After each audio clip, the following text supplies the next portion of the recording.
Hey, everybody. Welcome to another episode of Purple Insider. Matthew Coller here, joined by Will Ragatz of Sports Illustrated. And look, we were just going to record a regular old episode. We were just going to talk about our thoughts from last night's Vikings preseason game. And then suddenly, our friend Tom Pelissero from NFL Network just comes down from the heavens and says, "Hey, guys, you want something to talk about today? Here you go. Have this gift from me, a report that running back Kareem Hunt is visiting the Minnesota Vikings." Will, the floor is yours. Reaction. Go ahead. What do you think? Yeah, it's just the latest in a string of now visits that the Vikings are hosting with these established veteran players. First, it was Dalton Risner, which obviously he plays guard. That whipped the fan base up into a frenzy, and they're still talking about it after watching Ed Ingram play football last night.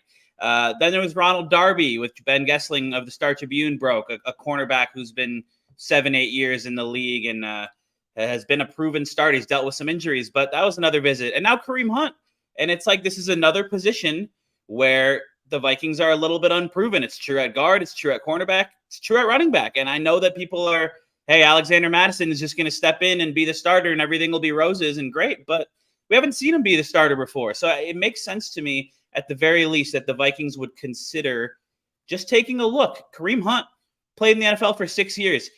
Every single year, it seems he ranks really highly in terms of yards after contact, missed tackles forced, receiving yards. I was just looking it up. He's 11th among running backs in receiving yards since debuting in 2017, and that's not even as a full-time player. He's been sharing the backfield with Nick Chubb. So, I get it. I mean, it doesn't mean it's going to lead to a signing. The Risner and Darby ones haven't yet. The Vikings could look at Hunt and decide that, we're fine with Alexander Mattison and Ty Chandler right now. Ty Chandler, by the way, looked quite good last night. I'm sure we'll talk about that. But just to do the due diligence on these veterans at positions where you have some uncertainty, it cannot hurt. And to me, it's just another sign that the Vikings think they can contend this year. This is, to me, you look at veterans to bring in to patch up your roster if you believe that you can contend.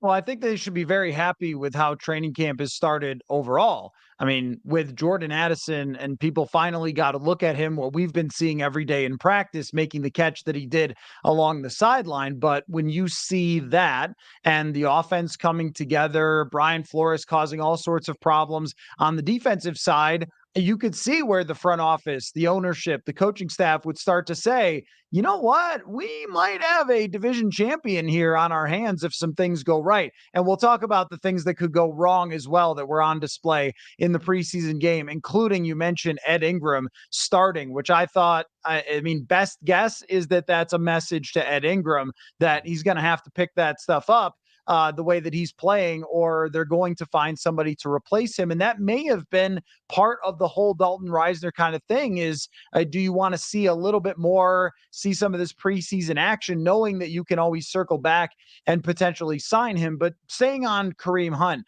I think that we can read this kind of one of two ways. Number one would be that Kene Nwangwu's injury is more significant than we know about. We have not gotten an update from Kevin O'Connell. He's been very good since taking over as head coach about giving updates during preseason and training camp, but he doesn't have to. So it's not something like he has to come off every day and tell us what's going on. So we haven't heard any sort of timeline about Kene Nwangwu. That could be part of this. Also could just be looking at Ty Chandler. I thought he was very good last night. You thought he was very good. PFF thought he was very good. But that doesn't mean that he did everything he was supposed to do or has been during training camp up until last night, because that's going to matter to them, how these players execute what they're being asked to execute, not just, oh, hey, he looks like he's got a pretty good motor, which he did, or that he was physical, which he was. And this may have nothing to do with Chandler because he looked good last night. It may be more to do with just, we want more than just this inexperienced former fifth rounder. And by the way, nothing from Dwayne McBride last night. Like just a very, very tough performance from him. I didn't think he kick returned well. I didn't think that he made any impact in the passing game or the running game. You could certainly blame the offensive line, but if you're the Vikings, you're saying we're like an injury away from having to pair that guy potentially with Ty Chandler if Kene Nwangwu either is out or they don't believe in him. So it seems to me that it would make a lot of sense to bring in another veteran. And you mentioned it, they seem like they're pretty happy with how things are trending with this team overall. So give me all of them. Give me Reisner, give me Ron Darby, give me Kareem Hunt. Like I think if you're gonna play to win, then play to win and bring in these veteran players who could be like sort of low-key good signings at the last minute. Yeah, they have the salary cap space to do it. I mean, they still have pending extensions with Jefferson and Hawkinson, but you can structure those in a way that it's not going to take up a huge cap hit right away. So if you have the room to do it, I think, like I said, just exploring it at the very least makes a lot of sense. The running back depth, you can kind of try to talk yourself into it and say, oh, Mattison's going to be this quality starter, and then Ty Chandler is a backup, and then maybe they'll find something beyond that. You can also go the other way pretty easily where you say Mattison hasn't been a starter before. Chandler's a fifth-round pick who has barely had any regular season action in his career. I don't know if he's had any at all. He's looked good in preseason games his first couple of years and last night, but that's a whole different animal. So beyond that, yeah, I agree with you. Dwayne McBride didn't do much. Abram Smith, who didn't do much. Kene Nwangwu, we have no idea how bad he's hurt. I mean, we haven't heard anything from that. Kevin O'Connell gave us an update on Jalen Naylor a while ago, and he still hasn't been back. So you don't really know with these injuries how long or how serious these things are going to be. I don't even know. I've never really, even when he was getting first team snaps earlier in training camp, like I've never really thought of Kene Nwangwu as a serious part of the backfield puzzle. To me, he's just the kick returner and maybe a gadget player. And if he does eventually develop into a usable running back, that would be awesome because he's fun to watch. He's really fast. But I'm not banking on that at all. So I think Kareem Hunt, what he brings you is experience. He can catch the ball out of the backfield. He can pass protect. And there was a clip of Ty Chandler having a good pass protection rep in that Seahawks game last night. But yeah, without really like diving into the tape or even like talking to coaches, we don't know exactly if he did what they wanted him to do on all of those reps or how he looked in that regard. It's another thing with like an Ivan Pace Jr. where like he had a lot of flash plays. This is a completely different position, obviously, but a bunch of flash plays. But like, do we know how he handled what he was supposed to handle as in pass coverage in Brian Flores' defense? There were a couple plays there where he looked maybe a little bit lost. But again, we don't exactly know what the responsibilities were on each play. So it's the same thing with like pass protection and Ty Chandler. To me, it makes sense. I mean, you look at the team. I agree with your point that things are trending well. Jordan Addison looks like a stud. I mean, pace emerging at all is encouraging. They've got guys up and down the roster at different positions that are having strong training camps. So, yeah, go for it. Why not try to defend your NFC North crown? Not that they haven't been thinking that way all off season, but it's just sort of building to it now with the season getting closer where you're like, let's patch up some holes. Let's bring in some added depth to protect against the possibility of injury. And I like the idea of bringing in Kareem Hunt to at least take a look at him. Whether they sign him in 2 days, whether they sign him in a month, or whether they don't sign him at all. Yeah, I think that just in general, like they have been willing up until this point to leave some inexperienced players in spots that normally you would want veterans. And one of them is the running back position. I mean, we know what Alexander Mattison mostly is, but we don't know what he is as a 17-game running back. It's a very different thing from, hey, this guy pops up off the bench every so often, fills in for Dalvin Cook, and we all like him. Well, that doesn't mean for sure that he's going to carry the ball 250 plus times over a 17-game season. You're going to need other running backs. And I thought, well, okay, we've got this competition between Nwangwu and Chandler. Whoever emerges will pair with him in some way. But even recently, like maybe just the other day, I was saying like he might end up with 300 carries the way that these backup running backs are playing out and the way that they're talking about Chandler. And I mean, it was an okay performance from Chandler, but it wasn't, oh my gosh, like he ran for 150 yards or something and just set the world on fire. It was okay. I thought it was fine. It looked like a decent NFL running back. But over a long season, I think that a position like this that gets hurt all the time, you probably do need 3, just like with wide receivers where you need 4, you need a couple of tight ends. Like these guys get hurt on a regular basis, so you have to have depth. But if we're doing a counterpoint to bringing in Kareem Hunt specifically, so conceptually, I think it makes a lot of sense to do. But when you look at his numbers last year, it wasn't just a little dip, it was a big dip. He only averaged 3.8 yards per carry, only 6.0 yards per reception, which is way down from 8.6 for his career and 4.5 yards per carry. And the previous year, he was up at almost 5 yards per rush. I mean, are they like, and then they haven't signed him, so they're just bringing him in for a visit. So you make the point, like, yeah, you're going to take a look at him. It seems like New Orleans was ready to sign him and then let him go out the door. And then he went to visit Indianapolis, so he could sign wherever or nowhere. I mean, I guess everything's on the table depending on how he looks. But we spent a lot of time talking about how Dalvin Cook had fallen off the side of the table at a certain age because that's the running back life. Well, you'll never guess how old Kareem Hunt is. 5 days ago, the man turned 28 years old, which is usually that teetering point. Is there an argument for just letting it ride and letting some players step up into this role, or even looking to somebody who has less traction on the tires than Kareem Hunt, who's been around for a while?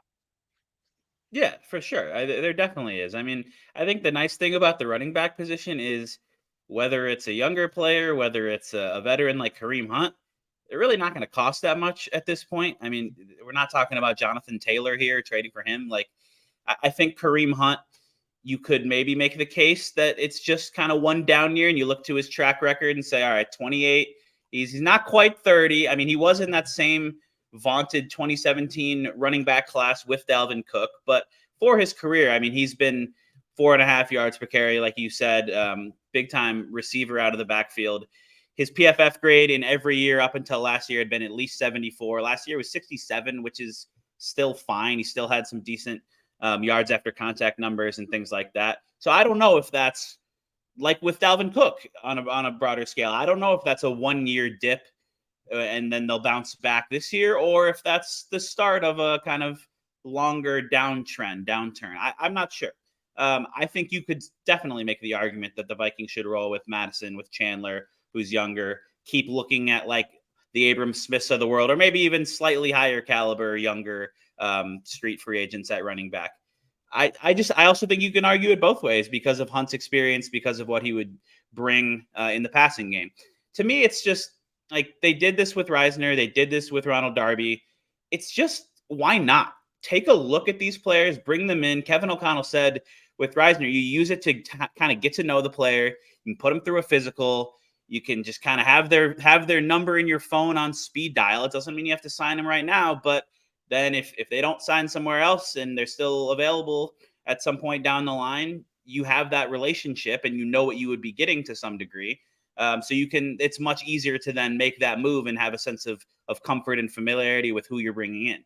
So I mean, people with all of these, it's going to lead to a lot of discussion and speculation, and that makes sense. It's the NFL. That's why we're here talking about it. But this doesn't necessarily mean they will sign Kareem Hunt. It just means they're exploring the option, the avenue of what that could look like, what he would bring if they added him to their backfield. Which I agree is a totally right thing to do when you're unhappy with one of the positions groups, or when you have an injury that you think is going to be problematic, or both. I think in the case of the Vikings backfield, I come back to sometimes the idea that running backs are replaceable, and they are in general. That usually there's somebody else who's up and coming when your older guy is fading, but it's a little bit more of about like pay and contract and how much you're willing to spend, and then projecting forward. Like, it's a convoluted thing, the running back discussion. But if you have a bad one, they really hurt you. And so that I think would be my concern if Alexander Mattison, who we know is going to be pretty solid at his job, if he were to get hurt. And then you're just saying, hey guys, with no experience, and clearly the coaching staff is not tremendously thrilled with your performance, you got to go out there and carry the entire load. I also think that if it was just about how you take a handoff and run with it, there's offenses that probably are like that. I mean, maybe Tennessee is like that with Derrick Henry and whoever plays. They had a couple backups play when Henry was out, and they were great. It's like, that's their thing. Take the ball, run with it. They don't use the running back in the passing game a whole lot or whatever. In this case, though, there is a lot more to it than just, hey, can you take the ball and run with it? And that might play into it as well. I don't want to make this sound like it's about Ty Chandler, but if they were super into completely trusting him as their backup running back, then they wouldn't have as much of a concern or much reason to bring in a veteran. I think going into a season with two is probably good enough. But then anything behind that is just, nothing at the moment. So yeah, I get it. I am a little bit skeptical, I guess, if he's going to be the guy that he was just a couple of years ago. But let's say that they do. Let's go down the road. I know you're imploring people not to go down the road, so I'm going to do No, it. we can go down the road. Okay, let's say they do it. Let's try to project. And I know, again, worth mentioning, they did not sign Kareem Hunt. He is visiting the Vikings, according to Tom Pelissero. So let's not, say that he's on the roster. But if you were to have to project, let's say they sign him, how many yards would you give to Mattison, Hunt, Ty Chandler for the 2023 season if he were to be signed by the Vikings? That is a good question, because you could just kind of see him sliding into the role that he's held in Cleveland, where Mattison is an extremely poor man's Nick Chubb in the situation. So I would say give Mattison still like 850 yards or something like that, 900. You give Hunt 500, and then you give Chandler the scraps. I mean, if those two are healthy, I don't really know how much Ty Chandler fits into the picture as a number 3 option. I think he would just, again, kind of be there in the case of an injury. I'd give him like 250 yards or something like that. I think Ty Chandler, it's always interesting to think about like the timing of the news when it's announced that these players are making visits. We talked a bunch about the Dalton Reisner one and how it came out the day after their first padded practice. And we're like, all right, did you see something you didn't like with Ed Ingram or Ezra Cleveland? And that's why, I mean, I have no idea if that's actually the case or if this has been in the works for a few days and it's just now being reported or whatever. But it's like, all right, I thought Ty Chandler was pretty good, but hey, now the next day we got news they're bringing in a running back. So maybe they didn't see it quite the same way. And you bring up a good point. Like Ty Chandler had a solid game. He didn't blow me out of the water. I mean, he had 70 yards on 15 touches. He averaged like 3.7 per carry. He looked good as a receiver. He broke some tackles. He looked shifty. But there's so much that goes into playing that position in this offense that it's entirely possible that they saw some things that made them a little concerned. It's also entirely possible that Chandler's performance had absolutely nothing to do with the timing of bringing Hunt in for a visit. But that is how I would break it down if they do go down that road of bringing in Kareem Hunt. He's not going to be his rookie season Pro Bowl self when he had like 1,800 yards from scrimmage with the Chiefs and a bunch of touchdowns. But I think he can still be a usable compliment at this point in his career. Yeah, I mean, I'm right in the ballpark with you. I'd probably say Mattison somewhere pushing 900 yards, Kareem Hunt sort of like 400, and then everybody else kind of picks up the scraps there. But I mean, think about last year as a team, they were only around 1,500, 1,600 yards total. I know that Kevin O'Connell wants to be better than that this year on the ground. They have made an emphasis about that. They bring in Josh Oliver, who everyone got to see block the heck out of some guys last night. It was quite impressive on a couple of plays from Josh Oliver. You see why he's here. I think defensive ends think that they're going up against it. Like, wait, they have an extra tackle on the field. Like, this guy's so big.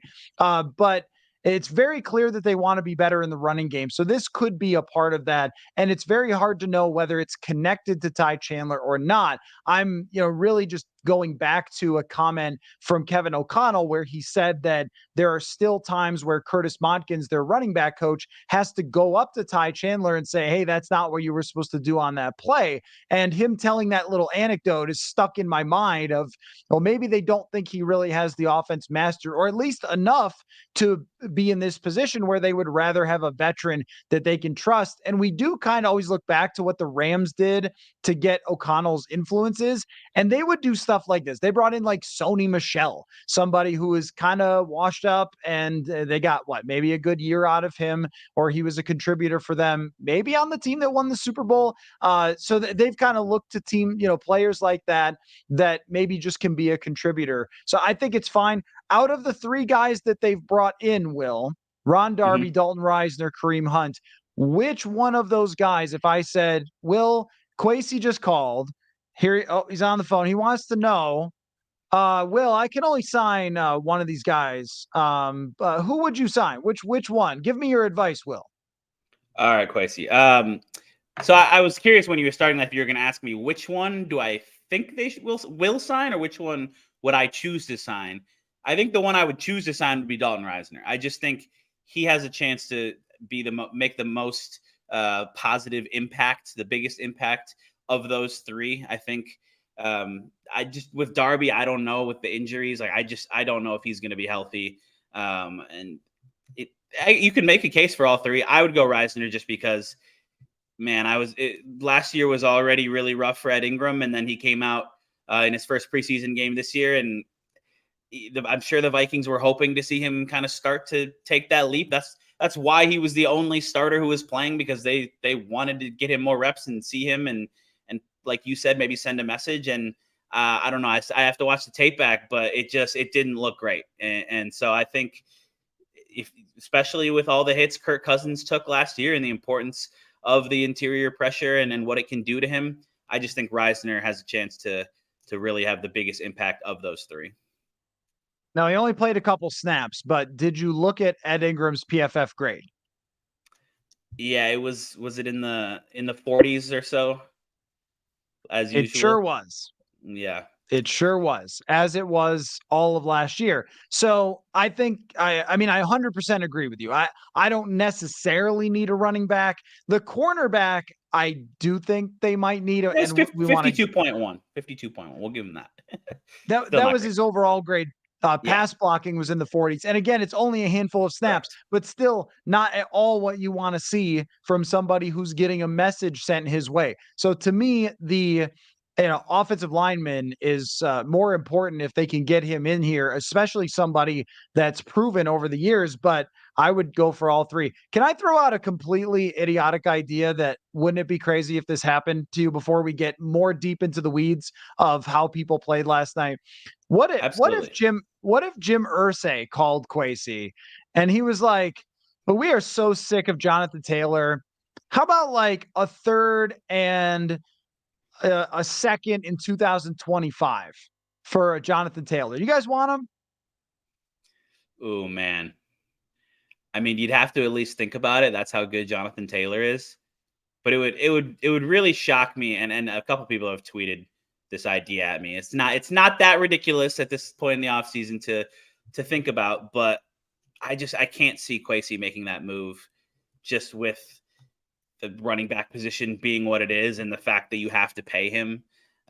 He's really, really good, but to give up 2 day 2 picks like that, I don't see it happening.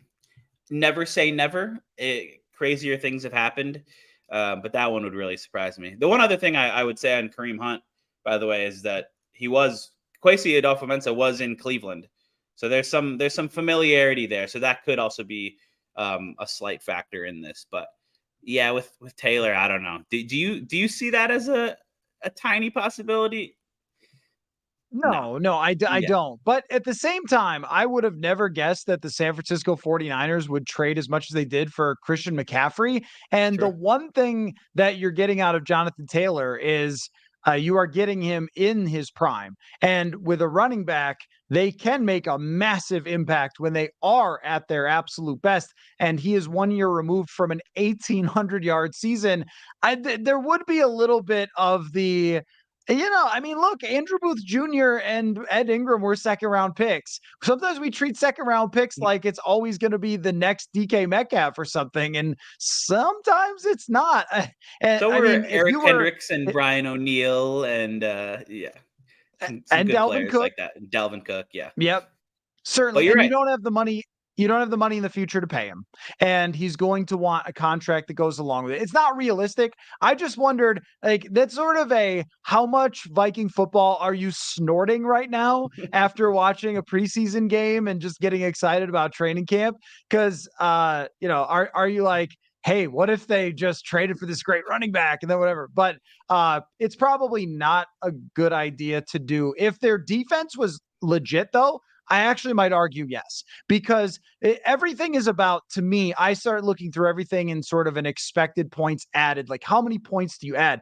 Last year, they were minus 27 points for the run game. Like, it was a detriment. And if you add Jonathan Taylor, you're probably like plus 30.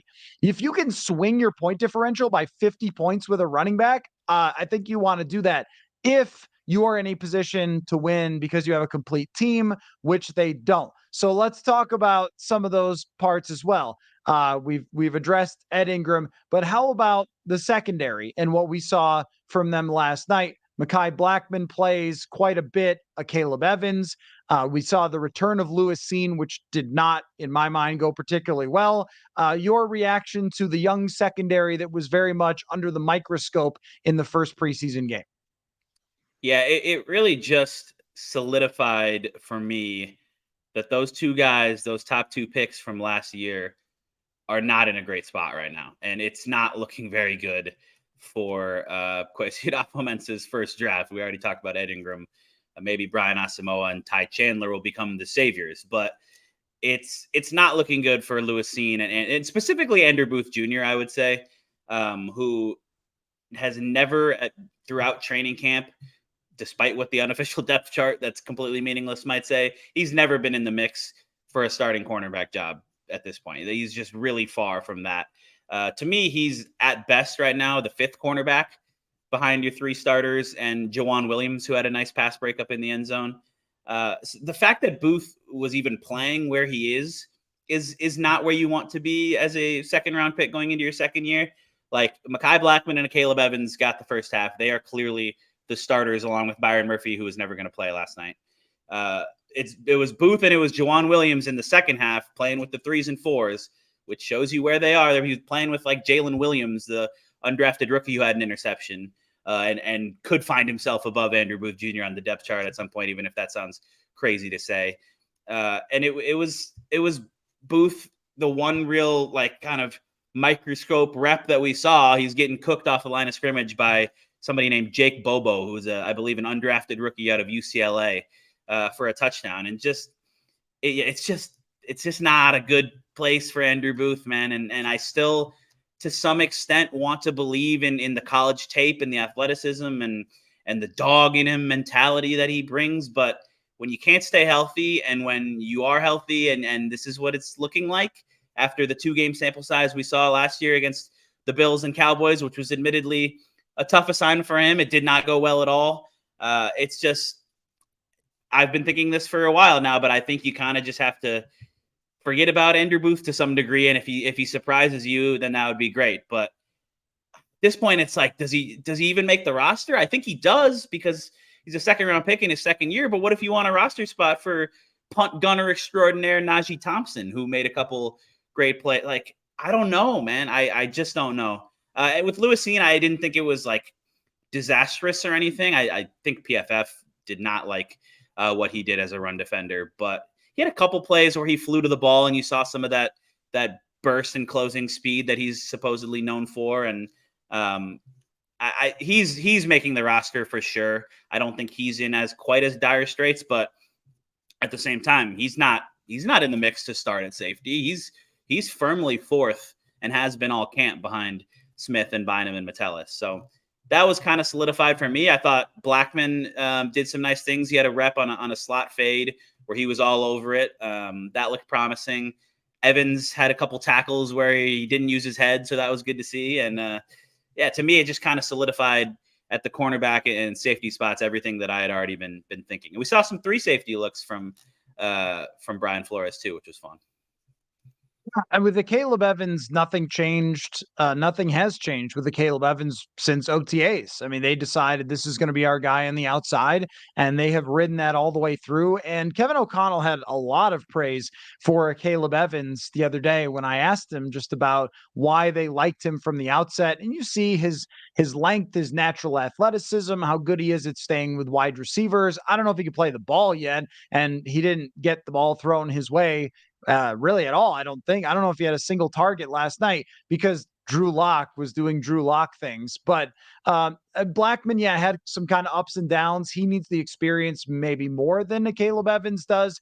But with Lewis Cine, I just wasn't very impressed last night. I mean, not that I think that that says what his career is supposed to be or can be.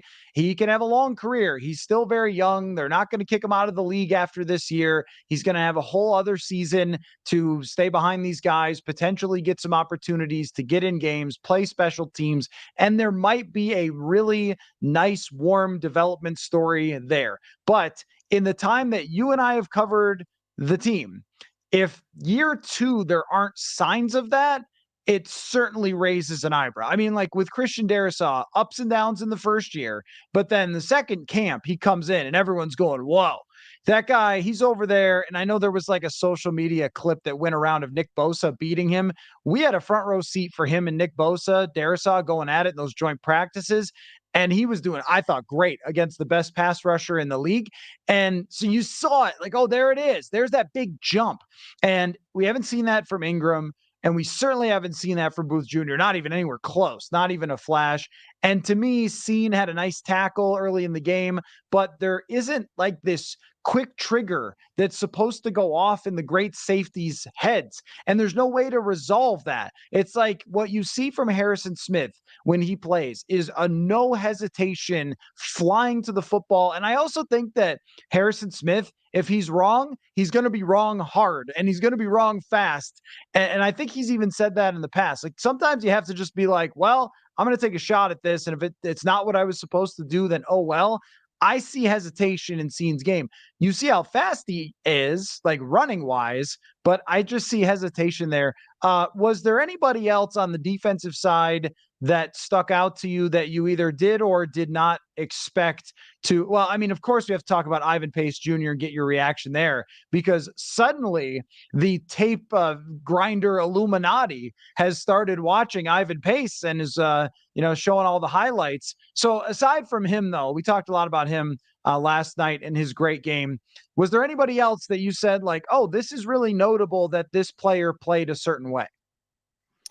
Yeah, the one that jumped out the most on defense for sure was, other than Pace, was Luigi Villain, the second year undrafted outside linebacker. And I just early on there was a rep where he kind of pushed up towards the edge of the pocket and then crossed back over the tackle's face and got a quarterback hit on third down. I think PFF gave him 4 pressures, 3 quarterback hits.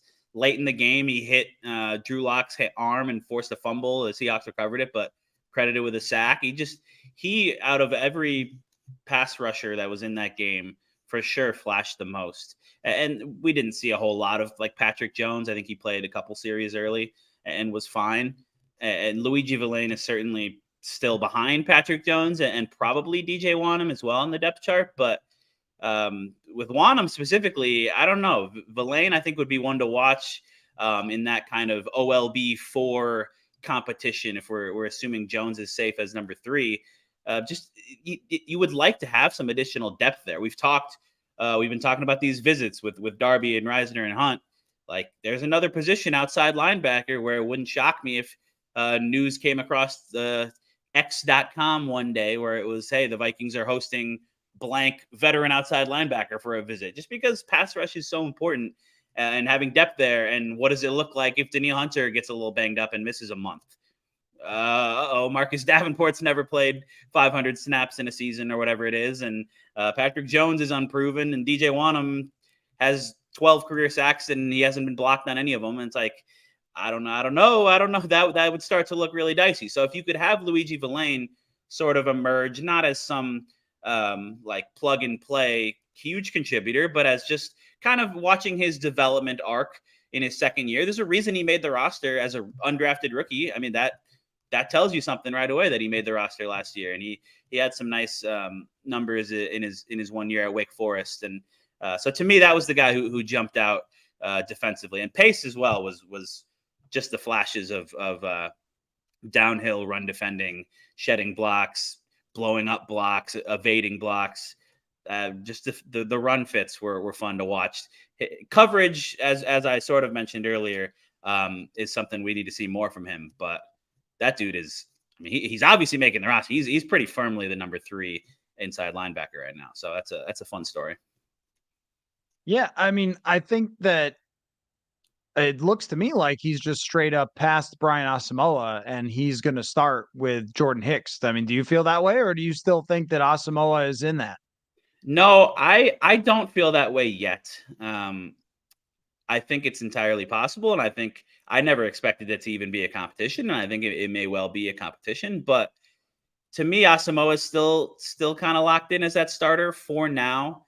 I think like Pace has been really looking good in camp, and he looked good in this game, and he's getting a lot of buzz. But I don't think we should just kind of forget about Asamoah yet, because before Pace, like Asamoah is getting a ton of love as this second year breakout who fits perfectly in Brian Flores' defense. I think both those guys are kind of in a similar mold where they're fly to the ball, downhill, make plays in the run game, theoretically sideline to sideline range in the pass game. I mean, we saw that Asamoah play against the Giants last year on Christmas Eve when he stripped the tight end, and recovered it all kind of in one motion almost. And so I wouldn't write off Asamoah yet. I think the fact that he didn't play really much at all yesterday kind of tells you that the coaches still view him as that starter for now.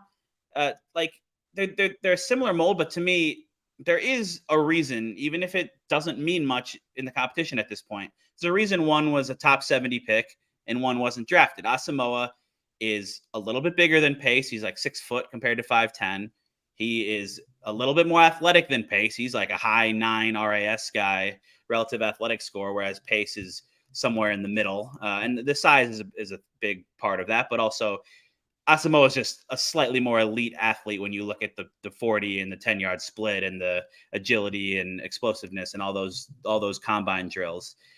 So I don't know. I think it's fun competition all of a sudden, but I've still got Asamoah in there alongside Hicks week 1.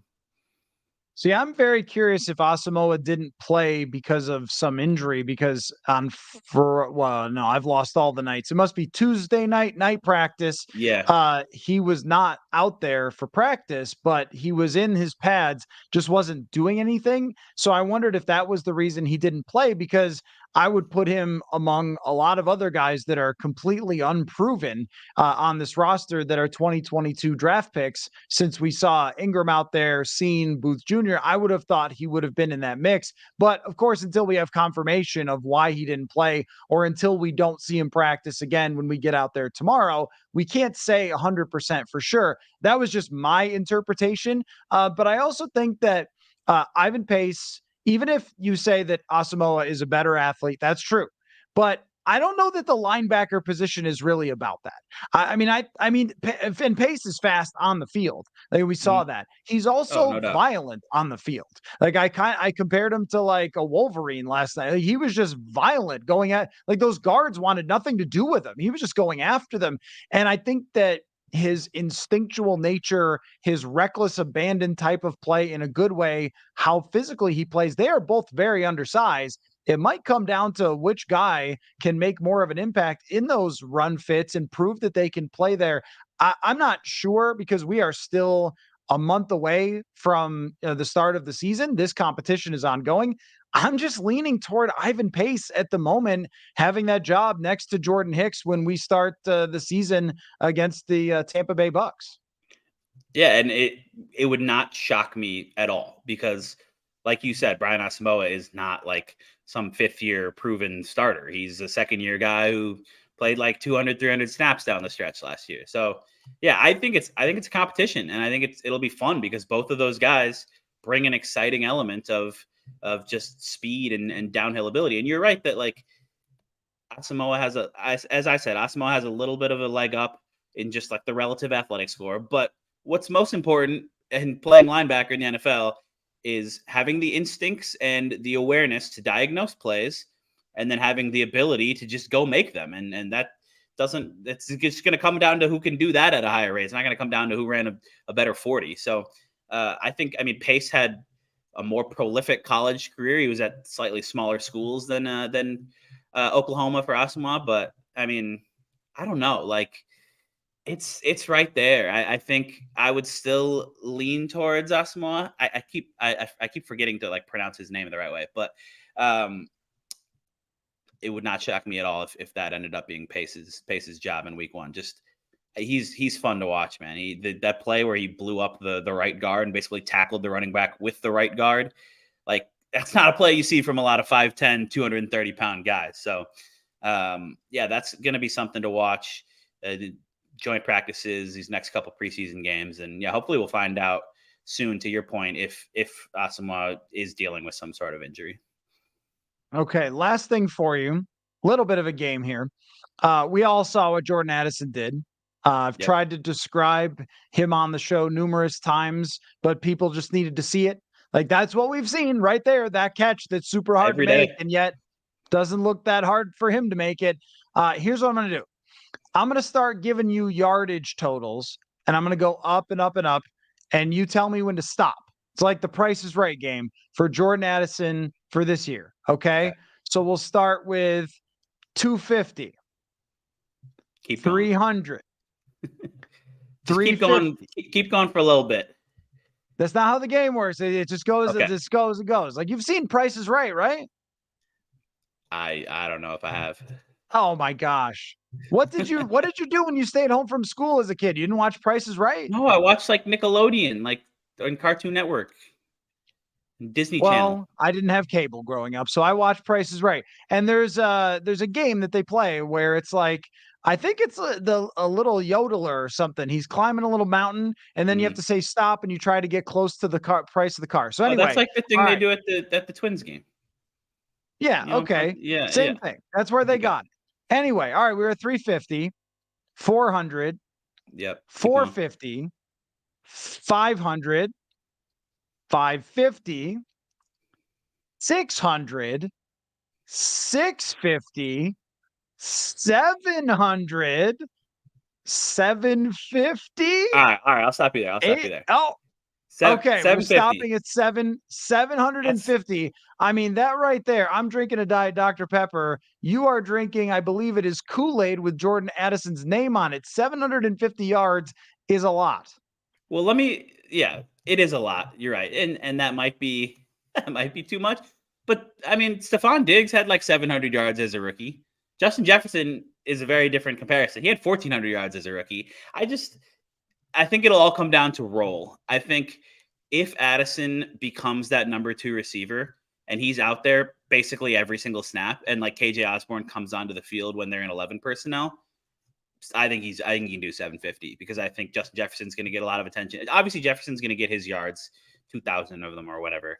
TJ Hawkinson's going to get his yards, but if the Vikings, they say they want to run the ball a little more, this is still going to be a really pass-heavy offense. Jordan Addison's going to get a lot of single coverage looks. I mean, 700 yards in a 17-game season is like 50 yards, less than 50 yards a game. I'm bad at math. It's not an insane amount. It would just come down to the role, because if he's the third receiver and it's KJ Osborne as an every down player, and then Addison comes onto the field in 11 personnel, then I don't know how much. I don't know what the target numbers would look like in that instance. And obviously, if he gets hurt because he weighs 175 pounds, then that would be a problem too. But I don't know. Maybe I am drinking the Kool-Aid after watching him, but it's not just, like you said, it's not just this preseason game. That was kind of, all right, world, you see what we've been seeing for 2 weeks. It's every day in practice. He's making these toe tapping grabs and getting separation with his crisp route running. And just, I don't know that I've seen him drop a pass once, more than once. Like, I don't know. I'm a believer all of a sudden. Not all of a sudden. I've been a believer for a couple weeks now. Yeah, I mean, what he did in the preseason game is what he's been doing. Maybe it is worth at least saying out loud that KJ Osborne is not playing and Jordan Addison was playing, and that does kind of matter if they wanted to get him some reps. Would you be good with him not playing another preseason game after this? Yeah. I think you don't need to see anything else. I almost don't know that they needed to see anything on Thursday night. It was definitely smart to like just get him some NFL snaps and kind of get that out of the way and have him play a couple series. And if you want to do that again in 8 days against the Titans at US Bank Stadium, get him out there for a couple series with Nick Mullins, go for it. But I don't think they need to. I'm just excited to watch him in one-on-ones and team periods and stuff against the Titans and Cardinals in these joint practices, because those are a lot of fun to watch. A lot to watch coming up this week. And of course, you will have it at si.com, and people should follow you at Will Ragatz on Twitter. And we're going to be doing this whole live thing all the time. If you are just catching on because of the news today and seeing the show, usually 8 o'clock every night after Vikings practice, we're doing it. Although I'm debating, I think I should still maybe do like a live chat tonight anyway at 8 o'clock, just to keep up the continuity. Is important for your time, Will. Really appreciate it. Thanks for everybody who tuned in to sort of a random, unscheduled live broadcast here on YouTube. But we'll continue to do that with breaking news. If they sign somebody, one of these guys they've had as a visit, or whatever else happens in Vikings land, always here. So thanks for your time, Will. And thanks everybody for watching.